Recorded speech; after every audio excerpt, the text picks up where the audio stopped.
Bonjour à tous et à toutes, bienvenue dans ce nouvel épisode du calendrier de l'Avent des Antonomases littéraires 2021. Je suis désolé, j'ai pas encore retrouvé ma voix, ça devrait revenir petit à petit, mais bon, il faut bien avancer de toute manière, je peux pas laisser le temps à ma voix se reposer, puisque je dois sortir des épisodes, un épisode par jour, voilà. Alors justement, les fêtes approchent, et qui dit fête, dit champagne. Et justement, on va parler un petit peu de champagne.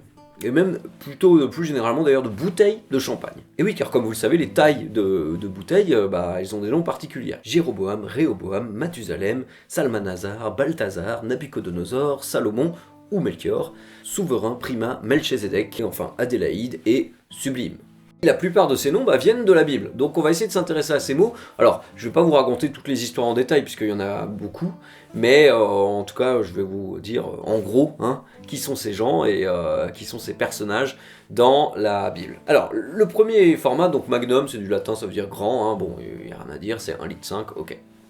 Ensuite, à 3 litres, vous avez la Jéroboam, et à 4,5 litres, vous avez la Réhoboam. Alors, dans la Bible, ces deux personnages sont liés. Réhoboam, en fait, c'est par rapport à Roboam, qui donc est le fils de Salomon, le roi Salomon, qu'on étudiera juste après. Jéroboam, quant à lui, c'est un officier de Salomon, mais il se trouve qu'à la mort de Salomon, Jéroboam va faire sécession, et il va créer un nouveau royaume, qui va être le royaume d'Israël, pendant que Roboam va prendre le royaume de Juda. Qu'est-ce qui s'est passé ?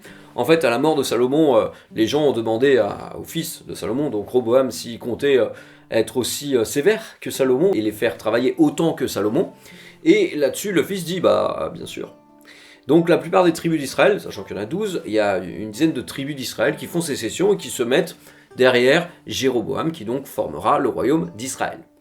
Ensuite, Mathusalem, c'est 6 litres. Alors Mathusalem, c'est pas vraiment un roi, mais c'est un patriarche en tout cas, c'est celui qui a vécu le plus longtemps, puisqu'il a vécu 969 ans. Oui, voilà, il a vécu extrêmement longtemps. Alors c'est l'un des descendants d'Adam et Ève, puisque autrefois les gens, en tout cas selon la Bible, les gens vivaient beaucoup plus longtemps que maintenant, 10 fois plus longtemps, même encore plus. Et voilà, il n'y a pas grand chose à dire sur lui, juste on sait qu'il était là, qu'il a vécu 969 ans, mais il n'y a pas vraiment d'histoire à son sujet. Ensuite, Salmanazar, alors là c'est pas dans la Bible, c'est juste un certain nombre de noms de rois assyriens. C'est plutôt historique, donc je vais pas trop insister là-dessus. Par contre, Balthazar va nous intéresser, Balthazar 12 litres. Alors, certains pensent que Balthazar, justement, il s'agit du roi mage, qui va apporter un cadeau à Jésus à sa naissance, mais rien n'est moins sûr. On voit pas très bien le rapport entre ce Balthazar-là et la bouteille de vin. Le plus probable, c'est que ça vient d'un autre Balthazar, qui se trouve être en fait le dernier roi de Babylone, qui, pendant que Babylone était assiégée et allait tomber, lui, il faisait un festin avec une centaine de personnes. Voilà. Pourquoi ? Ça donnait d'ailleurs l'expression le festin de Balthazar, qui est donc un grand festin, et qui se trouve être, en l'occurrence pour Balthazar, son dernier festin, puisque la ville sera prise juste après. Quitte à s'intéresser à Babylone, autant s'intéresser aussi au grand roi qui est mentionné dans la Bible, à savoir Nabucodonosor II, celui qui viendra détruire le temple de Salomon, donc vers 600 avant Jésus-Christ. Ça concerne donc les bouteilles ici de 15 litres, voilà. Et puis vous avez la version encore supérieure, 18 litres cette fois. Alors, il y a deux noms, soit Salomon, soit Melchior. Salomon, vous connaissez, c'est le roi d'Israël, le troisième roi d'Israël, qui a mis en place le temple, et c'était un roi considéré comme très sage. Et donc voilà, un roi vraiment légendaire. Melchior, il s'agit tout simplement du Melchior du Nouveau Testament, celui qui va rendre visite à Jésus, donc c'est Melchior, lui, qui est un roi qui vient d'Europe. Alors, probablement que ça a été construit sur la base de Balthazar, Balthazar a dû être réinterprété comme le Balthazar des rois mages, et du coup, on a donné le nom de Melchior à ce type de bouteille. Voilà, bon, personnellement, je préfère Salomon, mais... Une fois qu'on en est arrivé là, au Melchior, au Salomon, globalement, on ne trouvait plus de bouteilles au-dessus. Il y a très très peu de maisons qui les font, et c'est vraiment du très très haut de gamme, quoi. Voilà, c'est juste pour la forme. Mais qu'est-ce que vous avez ? Vous avez le souverain, souverain, j'ai pas grand chose à dire dessus. Prima, j'ai pas grand chose à dire dessus, c'est pas des antonomases. Et vous avez le Melchizedek, je ne sais pas comment ça se prononce, qui lui fait 30 litres. 30 litres, sacrée bouteille. Et qui c'est ce Melchizedek ? Alors justement, il vient de la Bible.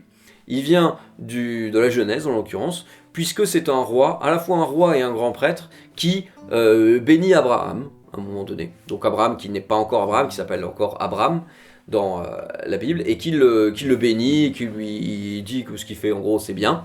Et on n'a pas plus, on a juste un tout petit paragraphe sur ce personnage, mais il a fait couler pas mal d'encre dans la littérature parce qu'il est un petit peu énigmatique. Il se trouve que c'est un roi quand même, c'est le roi de Salem. Alors Salem, c'est en fait l'ancienne comment dire, la ville qui a précédé Jérusalem. Parce que Jérusalem, ça veut dire la colline de Salem, en fait. Et donc, Salem, c'est la première ville qui était là, donc du temps d'Abraham, donc il y a très longtemps, si tant est que Abraham a vraiment existé. Hein. Ensuite, vous avez l'Adélaïde et la Sublime, mais ça, elles sont quand même hyper rares, vous en trouverez pratiquement pas. Là, ça n'a rien à voir avec la Bible, donc je ne vais pas trop insister dessus. Je pense que j'en ai déjà dit pas mal. Donc voilà, maintenant vous saurez pour les fêtes, hein, si quelqu'un vous propose une bouteille de champagne, bah, vous lui direz ah oui, c'est quoi, c'est un Jéroboam. Ah bah ça tombe bien, je connais Jéroboam, il a fait ça, il a fait ça, il a fait ça. Et donc vous paraîtrez bien plus cultivé que la plupart du commun des mortels. On va s'arrêter là, on se retrouve demain pour un nouveau mot. Hein. Ciao.